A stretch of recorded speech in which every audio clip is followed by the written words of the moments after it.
Alright guys, so let's talk about spoilers for Toy Story 4. Now, I watched Toy Story 4 once in the theater and then last night I watched it again. I watched it Friday night for the first time and then I watched it last night, Sunday night again for the second time because after my first watching Toy Story 4, I thought about it constantly.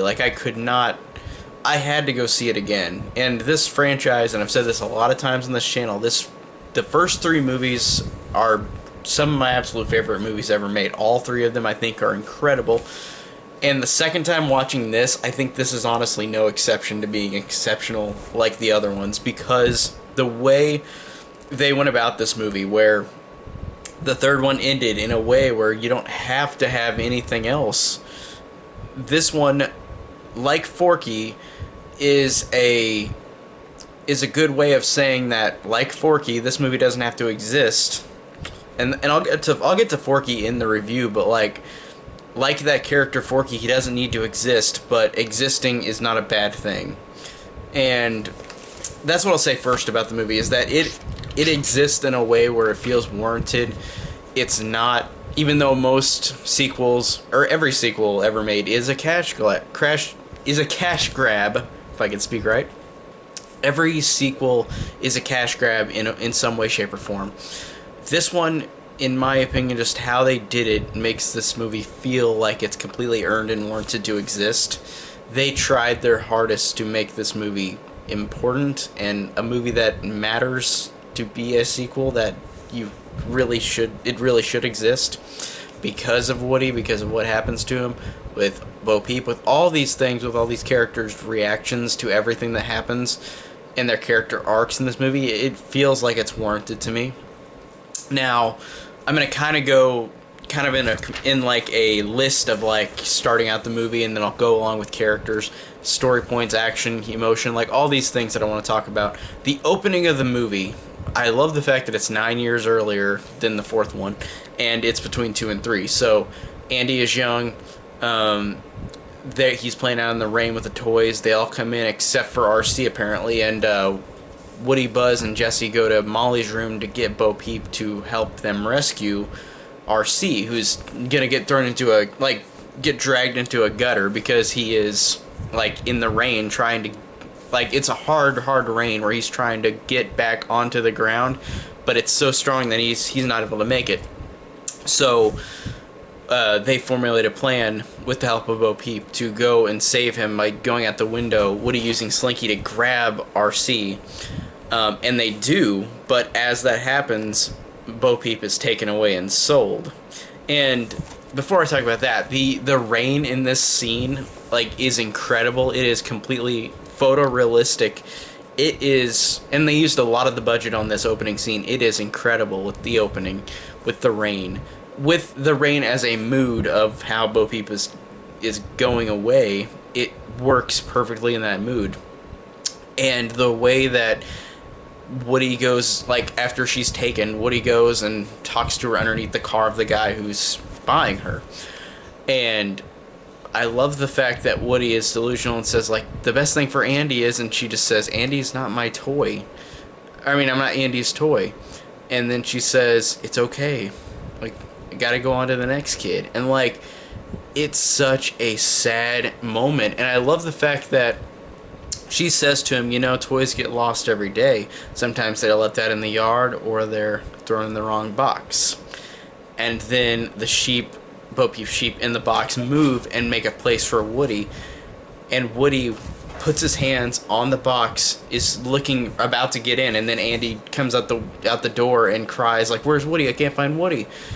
And then that reaction of Woody underneath the car, looking at Bo Peep, knowing that he's not going to be able to go with her. He will miss her dearly, and he looks at her, and she looks at him and understands that, like, he's got to stay for Andy. And it's such a sad moment because then the guy comes back out, puts Bo Peep in the car, drives away, and there is this is an incredible cinematic shot. It's becoming one of my favorite shots ever, where the car drives away, Woody is just laying down, like, on the pavement, pouring rain covering him. He's got a look of complete and utter sadness while rain is just pounding all over him, and he's just sitting there standing still, and then Andy comes out and takes Woody back in. But that moment with no dialogue of him just sitting there is an incredible moment. It is just so genuinely sad, and that brings the complete mood of the movie, that like Woody wants to be with her so bad. And of course it's they have 9 years separation between the beginning of this movie to when they meet again in Toy Story 4. And that moment of him just sitting there in the rain, just looking onward at like the car driving away for good, like, it's a haunting moment. It's such an incredible emotional moment. Love that moment. And then the thing that I love is that it plays the Randy Newman "You Got a Friend in Me" song, so it's doing the typical Toy Story opening, which I enjoyed, and I love the fact that it forged to Bonnie a couple years or a couple months later. I've heard some people say this is a couple months later after 3, and some people say, I've heard it's a couple years after 3. But I love the fact that a couple years later, a couple months later, whatever the fact is, Woody is being neglected and not being played with in Bonnie's room. It is not the same for Woody. Woody is being just thrown in the closet with the other toys. All the toys are thrown in there, but they're being played with except for Woody, basically. And Woody, being the person who he is, the one who was the leader in Andy's room, the one who made the choices, the one who was the one that was the most important to everybody, who everybody looked to. It's not the same in Bonnie's room, because all these other new toys, like Buttercup, Mr. Pricklepants, Dolly, all these other toys, are not looking at it the same way, because they didn't grow up with Andy or in Andy's room with Woody and how he was the leader. And Dolly kind of takes over the leader role, and I think that's actually really cool, because I like her a lot, and I think that she's a good replacement role. And I really love that Woody is not being played with, and I love how it feels so real in a way where it's not going to be the exact same room that they're, like, whenever, after he's in Andy's room, being the top dog, being the person who is the leader, going into Bonnie's room, he's not going to immediately be the same thing, and he isn't. He's not being played with, he's being neglected. Bonnie even takes off his star pin on his shirt and puts it on Jessie and plays with her more, which is great for Jessie, but it's horrible for Woody. And I really, immediately, you can see how much it sets in on Woody as a character. And then whenever Bonnie creates Forky from Woody's own volition, giving her the stuff to create Forky, Woody now feels like he has a little bit of a purpose in life in Bonnie's room. And I really love that, because then Forky, this thing that was made out of trash, has an existential crisis where he just wants to go back in the garbage because he thinks he's trash, because he was made from trash. And that is awesome, because Tony Hale does a fantastic voice job as Forky, and he's genuinely so funny. And I love that scene whenever Woody comes back home with Forky, and he introduces him to the other toys, and Forky's just sitting there just muttering, "Trash, trash," and then Woody just says, "No, these are your friends, toys." And then Forky just says, "Trash," and like he just keeps saying trash and keeps trying to run to the trash can. And it is so funny, but it also, you do kind of feel bad for him, because this toy is kind of flipping out and not understanding how the world is working. He's just born from a child's love of this, and like he is freaking out, Forky is. So I love that. And whenever they go on the road trip, like whenever Forky jumps out the window and Woody goes to save him, there's some incredible moments where they're walking down on the road after they've both gotten out of the RV while it was driving, Woody and Forky. And Forky tells Woody, like, "Why do I have to be a toy?" And then Woody explains to him that it's a great thing, that you're giving this kid love and memories for the rest of her life. And Forky just doesn't understand. And then Woody accidentally lets it slip and says Andy, like, you need to be there for Andy. And then Forky just sits there and says, "Who's Andy?" And then Woody explains it. And this scene is so perfect, because it completely gives everything describing what Woody's feeling. Because he says that Andy was my old kid, and I had him for a long time, and it was very great. In his room, I was the leader, and I did everything. I made the choices. And he says all this stuff to Forky, and it's so it's so genuine because Woody now saying this to this toy that was just created, he's kind of like he'll just tell him whatever about Andy and about what happened in his prior life and that he had another kid, and it really really works.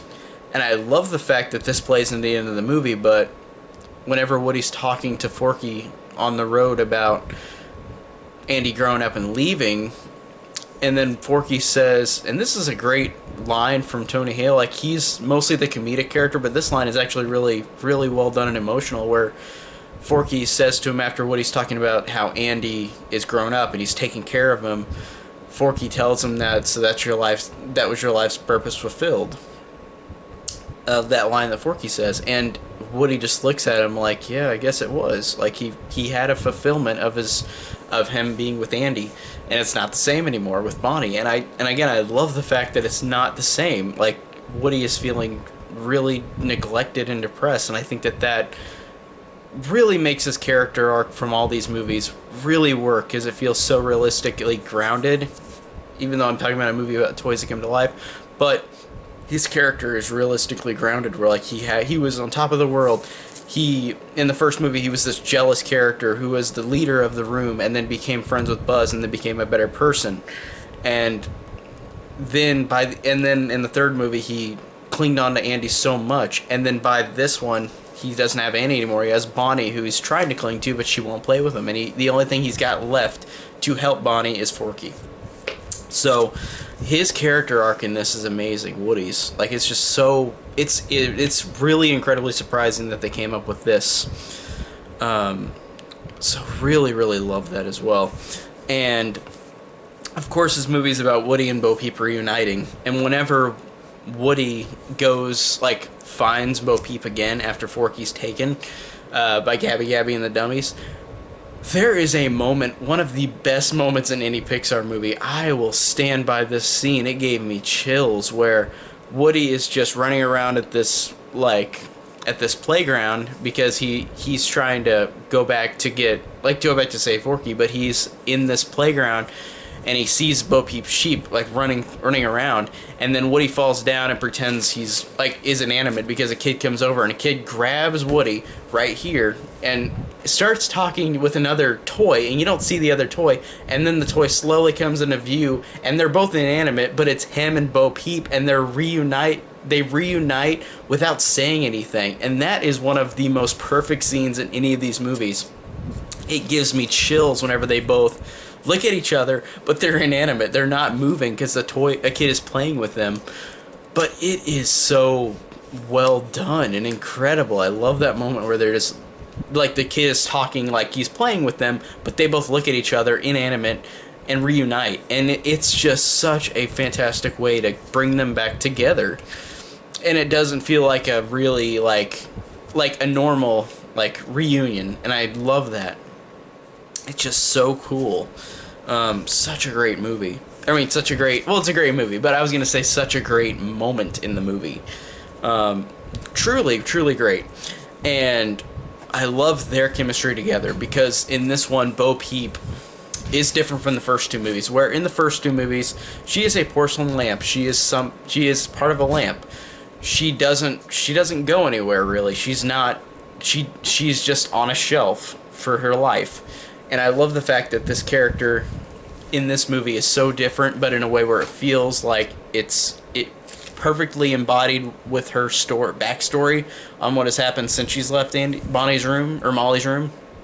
Since she's left Molly's room, she went to the antique shop for like a couple years, then left, decided to make her own life. Her and her sheep have become adventurers. Like, they're just going along and being played with by kids in the park around the antique store, and it really, really is such a great character transition for Bo Peep. I really loved her, and Annie Potts is, again, such a fantastic addition to this. Like, I loved her in the first two movies, but she really is the best in this movie, even though she's great in the other two movies she was in 1 and 2.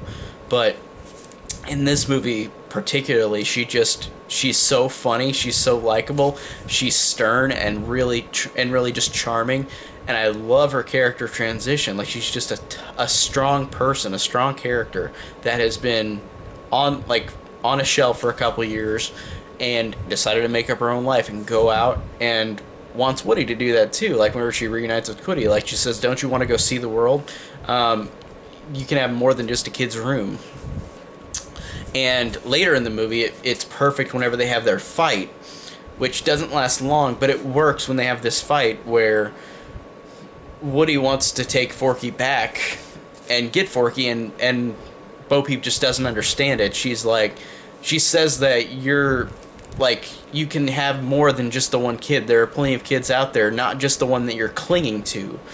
And that reaction she gives him kind of warrants Woody's reaction, where he says, "A lost toy like you wouldn't understand," because they both were angry because of how they thought of how they both thought in the situation. Like, Bo doesn't understand now. She doesn't want to be with a kid anymore. She doesn't want to be on a shelf. And then it plays perfectly with Woody whenever he retorts, because he says, like, the only thing left that he has is Forky to take care of Bonnie, because he's never being played with. He's neglected. The only thing he's got left is Forky, just to protect him for Bonnie. And it's a great moment between the two where they have that argument with each other, Woody and Bo Peep. And I really love that moment, and I love whenever they reunite again. Doesn't take long, but they needed that moment of, like, they both are thinking strongly about different opinions about Woody going back to Bonnie, whether he needs to or not, because he's being neglected. And Bo Peep kind of makes a realistic opinion about it, that, like, he's not, like, you're not, like, it's not the same as it was with Andy, and you're just trying to save this fork. And I love that reaction where they save Forky and Bo Peep sees who he is, and she's like, "So he's just a real fork?" Like, her reaction is so funny. And I love, this is kind of a side note because I'm going in order, but I love how Forky, whenever he and Woody are looking for Bo, they keep saying Bo, Bo, and then Forky just says Bo, Bo, Bo, Bo, Bo, Bo, Bo, Bo, Bo. Like, he really, because he's just such a child. Like, he's a newborn toy. He's like two days old. So I love that. Love Woody and Bo Peep. Love Forky. And also, let's talk about Gabby Gabby, the villain of the picture. This is really not a villain at all. She's this manipulative character who has creepy ventriloquist dummies, which are awesome. I love that they have that creepy approach in this movie, like they did in the first Toy Story, with the creepy toys in Sid's room. I thought that was very well done in this movie. Now, Gabby Gabby as a character is very interesting because, again, she's the villain, air quotes, where she wants Woody's voice box because she, as a toy, was out of the box already had a broken voice box, so no kid would ever want her. No kid wanted her. She's been at an antique shop for I don't know how long. She was made in the 50s like Woody was, so I don't know if she's been there since then, but it's really sad because this character, actually, you feel immense sympathy for this again, she's not really a villain, but you got to call her a villain in a way because she is the one who's trying to get something really bad. But the way that she does it, there's a scene where because she takes Forky, Forky's taken, Bo Peep's sheep are taken by her, and the dummies, but there's a scene where Forky and Gabby Gabby, like, Gabby Gabby's got this old style golden book where it's about Gabby Gabby, and she's reading the book like a little child would, and she's got this girl named Harmony who keeps coming into the store, this little kid, and all she wants in her purpose is to go to Harmony. Like, she wants Woody to give her the voice box so she can actually go and become her owner. Like, she wants to be played with. She's never had that chance. And you feel immense sympathy for her in the scene where she's reading to Forky the book about her playing with a kid, her doing all these things, like playing tea, like doing tea parties, like all this stuff a little kid would do with a Gabby Gabby toy. And it is so sad because the reaction that Gabby Gabby gets, where she says, if Woody will give me this, then I'll maybe have a chance. Like, she'll maybe have a chance to be played with, to be wanted, to not be stuck in an antique shop for how long she'll be survive, like, as a toy. And it is incredibly sad. And that just makes her such an incredible character. And I love the fact that by the end of the movie, she's manipulative to Woody and Forky, but the way she does it is that by the end, Woody gives up his voice box, which is something I didn't expect in the movie at all. I didn't expect him to do this. Yeah, he can get it back in some way, shape, or form. Maybe he can find another one somewhere. But as of this movie, Woody got rid of his voice box to give to Gabby Gabby because they were probably made in the same factory. The same kind of sound thing worked on the voice box. And Woody gives up the sacrifice because Bonnie wants Forky more than him. He gives up his voice box. Gabby Gabby gets the voice box. Her voice sounds right in the voice box whenever it plays. And then you see the fact where Woody and Forky are going to go back to Bonnie because Bonnie comes back to the antique shop to get her backpack. And Forky's like, wait, it's going to be the moment. Harmony's going to be with Gabby Gabby. And then you see Harmony grabs Gabby Gabby, pulls the pull string, it works perfectly. And then the girl Harmony looks at the toy, and her grandma's like, "Did you find an old doll?" And she says, "Yeah, I did." And then the grandma says, "Well, you can take it home if you'd like." And then the little girl Harmony just goes, "Nah," and then she throws Gabby Gabby into a box and just walks away. And that moment just surprised me because, well, I mean, it surprised me in a way, but like Pixar, I expect them to do something like this where they're not going to make it just instantly a happy thing. Like, it's not going to be a happy ending immediately for Gabby Gabby. This girl Harmony, all she wanted was to be with Harmony, and then this girl just throws her in a box. She doesn't even care. She just goes on. And that conversation with Woody and Gabby Gabby, whenever they both, like, Woody goes up to her and she says, like, "I'm done for. My days are over. Harmony was my last chance." And then Woody gives a speech that's kind of like Toy Story 2, where, like, he says that you're never going to know if you just sit on the shelf the rest of your life. Like, go and do this. And then Bo Peep comes back into the picture after their fight and says, "Yeah, you learn from the best." And that was a great way to bring Bo Peep back after their argument, her and Woody. So they are going to go take her to Bonnie. And then you realize at the end, Gabby Gabby finds this little girl that's lost in the carnival. And she goes and does the thing where she goes to the little girl. The little girl finds Gabby Gabby and loves her, and then walks out because she's scared and goes to find her parents because this little girl was lost, and Gabby Gabby goes out to comfort her. And that moment where, like, they're watching, all the toys are watching Gabby Gabby leave, and, like, her shutting her eyes, like, holding on to the little girl is such a satisfying moment because this character, as a villain, quote unquote, just was a misunderstood character who never got anything. And then she even says earlier in the movie to Woody, before she asks for his voice box, she says, like, "I just want one moment of being like this, like being like you, having a moment with a kid." And I love that she got that at the end of the movie. I'm glad that she got her happy ending. It took a while because Harmony didn't want her, but I love the fact that she got that happy ending. It was so well done, and that character is just so incredibly well done. And Christina Hendricks really had a great voice performance. She is an awesome addition to the franchise. She was really, really well done. And let's talk about the other new characters real quick that are, like, they meet along the way. Like, I really, really liked Duke Kaboom and Ducky and Bunny. Duke Kaboom, played by Keanu Reeves, is perfect. The way that he looks just like him too as a toy, like, and this character is so funny because he is an Evel Knievel ripoff, but that's still fine because he's so funny and so charming. And I like the fact that he has a sad backstory, and they make it to where it sounds like really sad, but it's kind of funny because this kid he had, Valjean, I think is what his name was, in Canada. Like, the kid was so excited, he watched the commercial for Duke Kaboom because he'll jump great distances. He'll jump great distances on, like, whenever you rev him up. And then you see Valjean, the kid, use the ramp on Duke Kaboom, and it's like, wait, hold on, I got the figure right here, I believe. God, it just, there you go, here it is.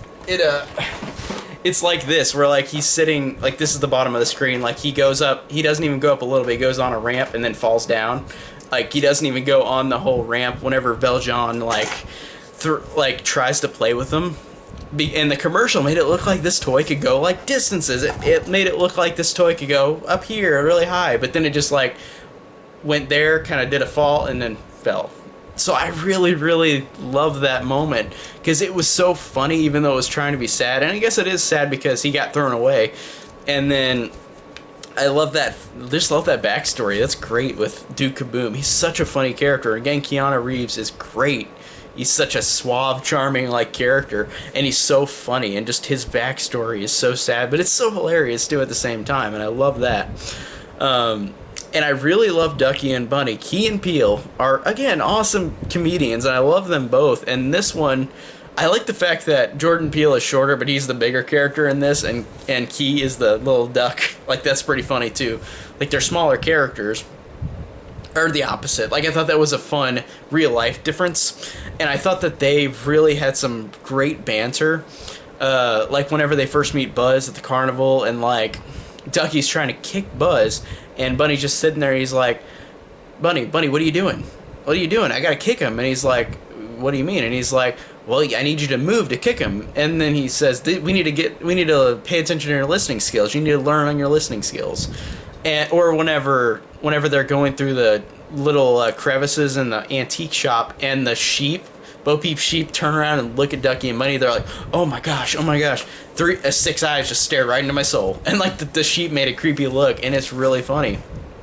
Or whenever they have the scene where they're talking about trying to get the keys from the old lady who runs the antique shop, and they have different scenarios where, like, they attack the old lady, and then one where they implied to kill her, because there was a shot of, like, them watching her, like, do her whole night, and then she's in bed, and they do a shot where they turn right up here, like, next to her in bed, and make a creepy look, and then she screams, and then it cuts away, like they killed her. And that was a good joke, but it was surprisingly dark. I was surprised they had this in there.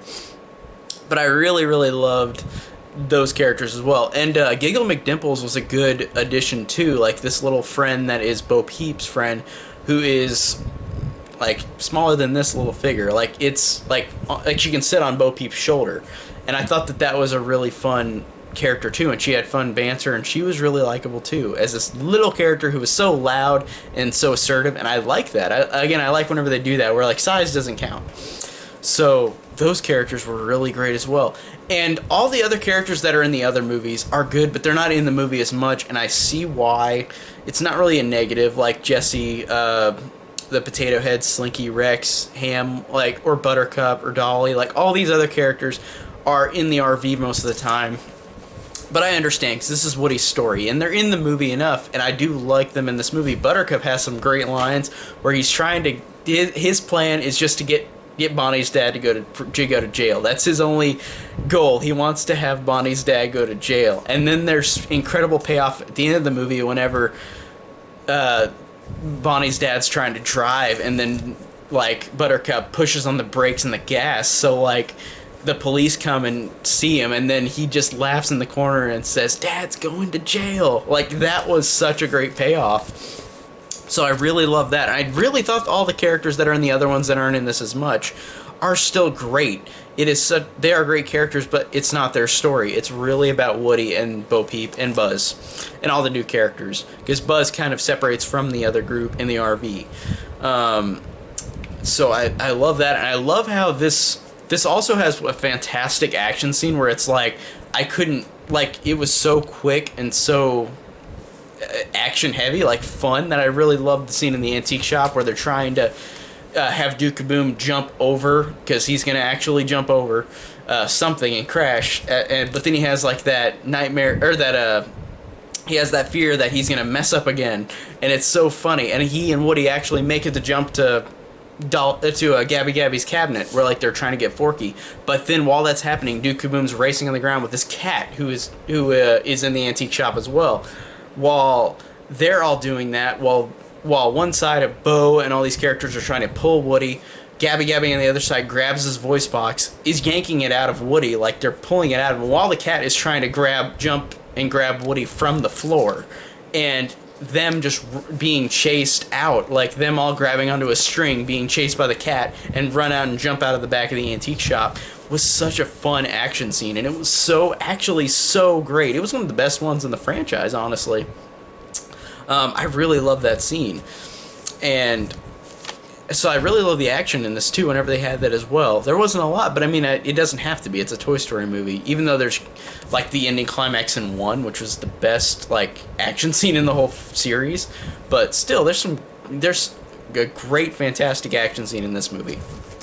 Now, one of the last things I'm going to talk about, I'm going to get to the end, but one of the last things I'm going to talk about is defying expectations in how this movie solidifies itself being different from like the other Toy Story movies.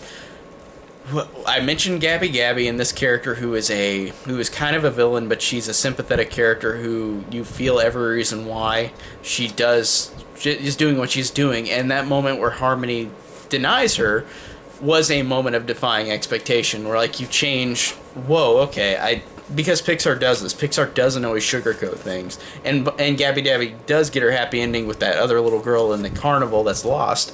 But the Harmony character she's wasted so much time wanting to be with denies her and just throws her into a box. That moment got me. And that's one of my first moments of this movie defying my expectations with what happened. I didn't expect that. And also, Buzz Lightyear, they built up this thing, and I did not realize this in the movie whenever I first saw it, but they were building it up with Woody and Buzz talking about their inner voices, and Buzz keeps using the buttons on his chest saying what to do. Like, he'd listen to those, and he would do what the Buzz Lightyear command says whenever he pressed the button on his chest. And that, in the end, pays off to Woody making his own choice with his inner voice. And Woody is a character with his neglect and protection over Forky. By the end, with Buzz telling him to follow his inner voice, it's just perfect where Woody, at the end of the movie, decides to stay with Bo and leaves all the other friends behind that are in the RV. It is such an incredible moment, and I love the fact this is just an incredible cinematic moment where at the beginning of the movie, I talked about this in my spoiler-free review, but I didn't explain it because it would spoil it, but at the beginning of the movie, whenever Woody is talking to Bo Peep and she's about to be gone, and like he puts his hands on the box to get inside with Bo, but then Andy comes out and cries like, where's Woody at the beginning of the movie? In this one, Woody is saying goodbye again to Bo again too, but he's putting his hands on the bar, just the exact same shot like 9 years before where he lets go and Bo's gone.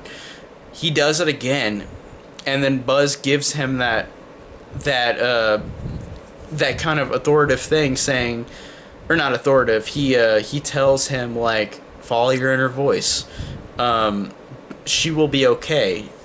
And then you in your head were thinking Bo Peep will be okay because he's leaving, but then no, Buzz says Bonnie will be okay, because Bonnie, who doesn't even play with Woody, she doesn't even know he's where he is, she doesn't care, she's a little girl who just isn't here, she's got her choice like playing with other toys, she's not playing with Woody. Then Buzz gives Woody that like Buzz says this to Woody, like, Bonnie will be okay. And then Buzz seems like he's okay, and then all the other toys that are in the RV come up, and this moment is just so heartbreaking and so sad, and I can't believe that Pixar did this again. They got me again with how you can care for these characters so much, and it helped that I grew up with these movies. But Toy Story 3 did it, them almost dying in the incinerator, them being given away. And then at this movie, Woody saying goodbye to Buzz and Jessie and all of his friends just to be with Bo. And they all understood and really knew why he made that choice. And it's such a perfect touch, too, that Woody gives his sheriff badge to Jessie, pins it on her, and they have the hug, and then they all are trying to say goodbye for a minute, but then the awning goes down because Bonnie's parents finally make it into the RV because they trapped him out of it, and so that means that they can't wait long. They have to run. So Woody and Bo Peep go back up with Ducky and Bunny and Giggle and do Kaboom, and they watch as now they're separate. Now Buzz and Woody are separate. They're not together anymore. Jesse and them are, they're like, Woody's separate from all his friends that he's grown up with. But the decision to do that made sense to me because he had all these years with them. He hasn't had all these years with Bo Peep again. He wants to be back with her, and he doesn't have a kid who loves him the same way Andy does. So he decided to make that choice to change. And like Forky said earlier in the movie, he said, God, I forgot what it said. Your life's purpose fulfilled. Your life's purpose fulfilled. What Forky said earlier in the movie, and his life's purpose was fulfilled with Andy. And then it's not the same with Bonnie. So Woody stays behind, and that moment of them just both, Woody and Bo looking at everybody in the RV, looking at them while they're driving away. And Rex just says, "So is Woody a lost toy?" And then Buzz says, "He is, but he isn't really, because he's found his purpose." And that just blew me away. This movie just got me so bad. Like, I loved everything about it. I can't believe a fourth sequel like this, or a fourth movie like this in this franchise was this incredible. Like, it just surprised me so much that this movie worked in every single way. Like, Woody saying goodbye to everybody, all the expectations of, like, Gabby, about all these things that they built up to, and they are executed so perfectly. Like, they did their absolute hardest to make this movie warranted to exist, and I completely feel like they did. This is incredible. I love Toy Story 4. I just couldn't believe how fantastic of a movie this was. Even whenever 3 ended perfectly, this one ended even more perfectly, but more bittersweet. Even though it's bittersweet in 3 because Andy gives all the toys away, but this was incredibly bittersweet because Woody is gone. No, he's not with them anymore. So everything about this movie just worked so perfectly. So I really, really love Toy Story 4, and that is my full spoiler thoughts. And if you're here till the end, thank you. Tell me down below what you think of Toy Story 4 and how the movie went for you. I loved everything about it. It surprised the heck out of me. So that's my review on Toy Story 4 with spoilers. And if you like this, check my links down below for like Twitter, Patreon, Letterboxd, my Horror Enthusiast 101 Facebook page. And thank you guys so much for watching.